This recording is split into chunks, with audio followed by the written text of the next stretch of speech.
Hello guys, welcome back to the channel. I'm Super Ron. We're here at Autoshack and this week we have got the pure definition of a pocket rocket.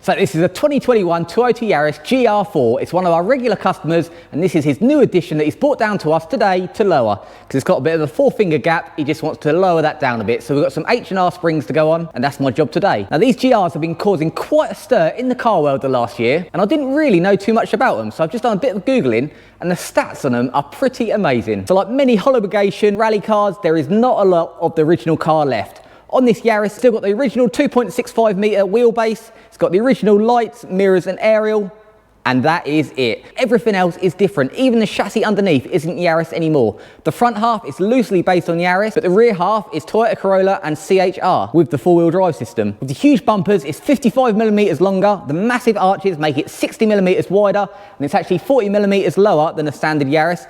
At the rear, that's more like 100mm lower with the sloping back. With all these lightweight additions, it only weighs 1,200 kilos. And how these hot hatches normally triumph and what people with slow cars normally say is it just handles so well. But this has got the power to back it up. Under the bonnet is the world's most powerful 3-cylinder engine. It's a 1.6 litre and it fires out a staggering 257 horsepower. Now I'm a real there's no replacement for displacement kind of guy, but a 3-cylinder engine that makes over 250 horsepower, that is a pretty special bit of technology. So it's a bit of a reminder of the 6R4 days where there's not actually a lot of the original car left. This isn't even a Yaris body shell. Tommy Macadon wanted to vastly improve the air on this. So if you look at this compared to a standard Yaris, normally the windows are huge and the roof height is up here.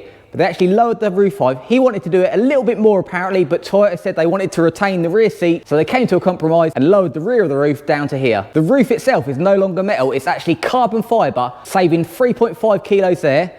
The doors, the bonnet, the wings and the boot are now aluminium. That's another 24 kilos saved. And as the name suggests, GR4 is 4-wheel drive as well, which they claim is the lightest 4-wheel drive system on the market. They come with these lightweight forged BBS 18-inch wheels and these massive brakes underneath. The owner's also done a couple little tweaks. It's got a massive cold air intake and an exhaust, so this one must absolutely fly. So let's get it up on the ramp and get these springs changed.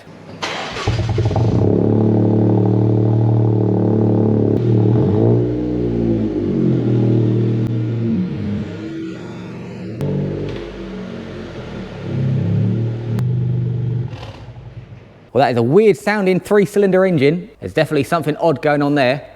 And with that low roof line, there is not a lot of visibility out of this thing. It's like driving a Porsche in here. Let's get these springs out. And you won't be fitting much shopping in this shopping trolley. It's filled up just with the spring box. Not exactly a lot of visibility through the rear either. Everything is so different on this. They have a kind of carbon roof. It's a bit weird. But what Toyota do is when they come out of the factory, they actually put a vinyl wrap of carbon fibre. So you have a carbon fibre roof with fake carbon fibre vinyl over it. So that's the first thing he did. He took that off to reveal the real carbon.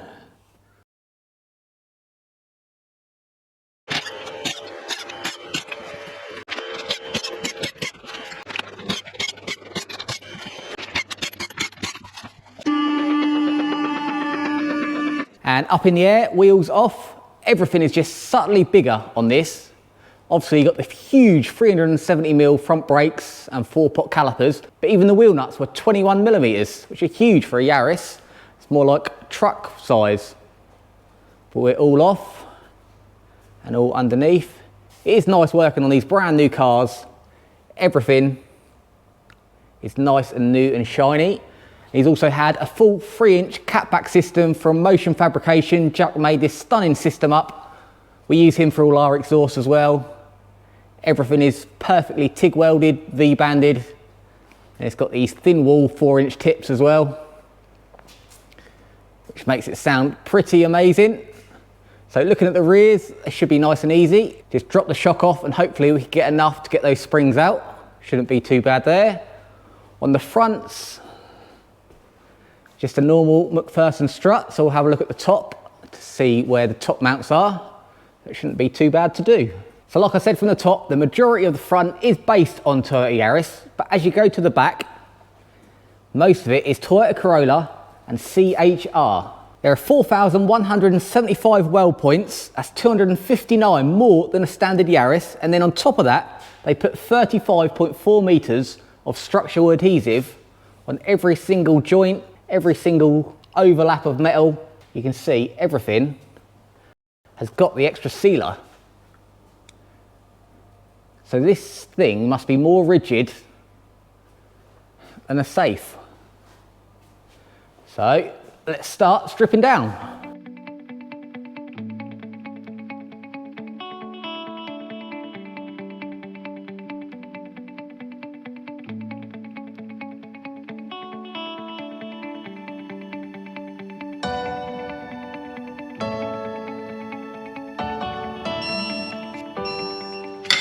Done.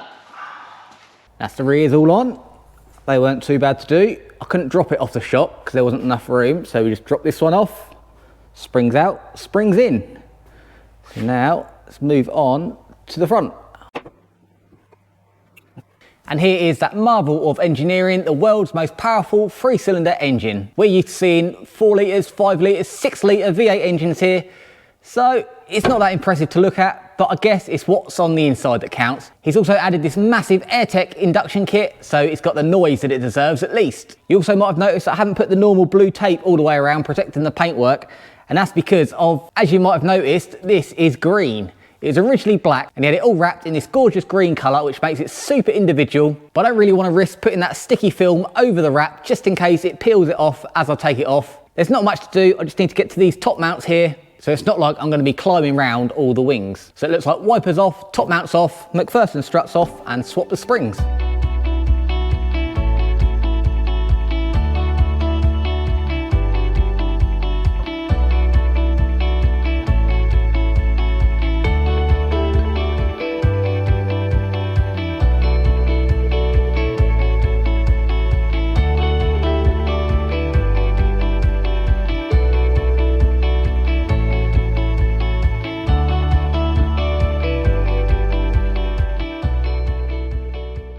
And all back on, pretty standard stuff, just a normal McPherson strut. So get the trims back on the top, wheels on, and we'll drop it like it's hot and see what it looks like.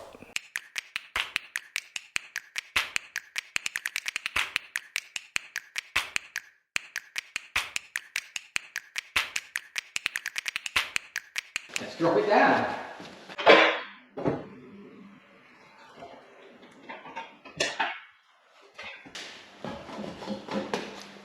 We're still on the ramps. It's going to be low.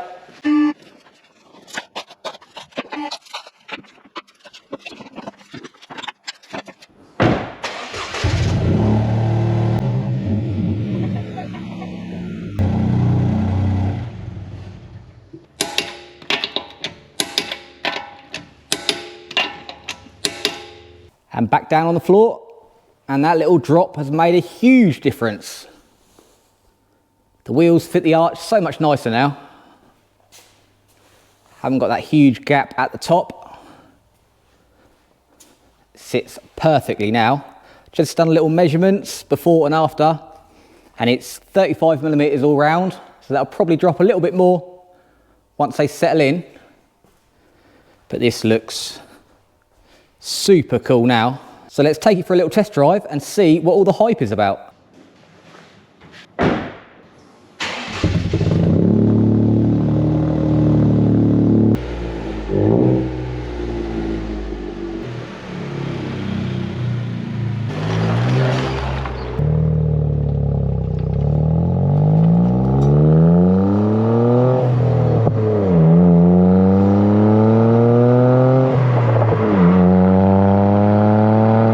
So straight away, as soon as you get in, the lower roof is so noticeable. The windscreen is raked right back.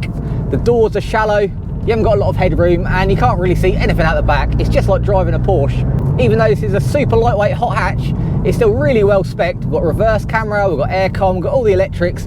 It's not like the old Peugeot 306 Rally where they just go basic on anything to lose weight.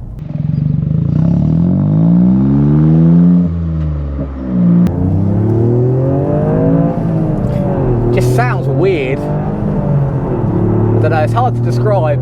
On tick over, it just sounds like a bit of a bubble machine. And then with that AirTech induction kit, you did get a nice, which is pretty cool. It drives really nice with the new springs. Sometimes H&R could be quite harsh, but this seems just like a standard car.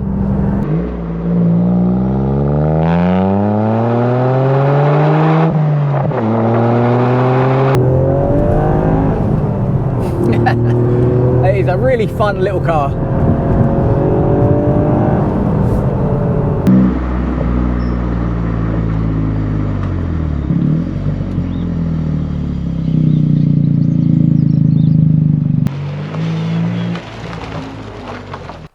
And a successful test drive, no bangs or rattles, everything went perfectly first time.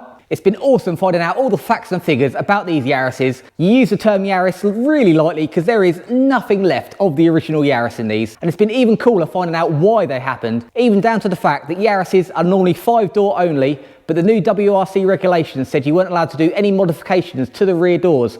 So they made a whole new side, one-off doors, so these pillarless doors aren't on a normal Yaris, just so they could bring these huge arches even further forwards to help with the aerodynamics and the wide track as well. Such a cool little car. I have to admit, I think this is the ultimate hot hatch. For me, I'm still a no replacement for displacement, and they just sound funny. Even when you turn it off, it overruns a little bit and it sounds just like a lawnmower shutting down.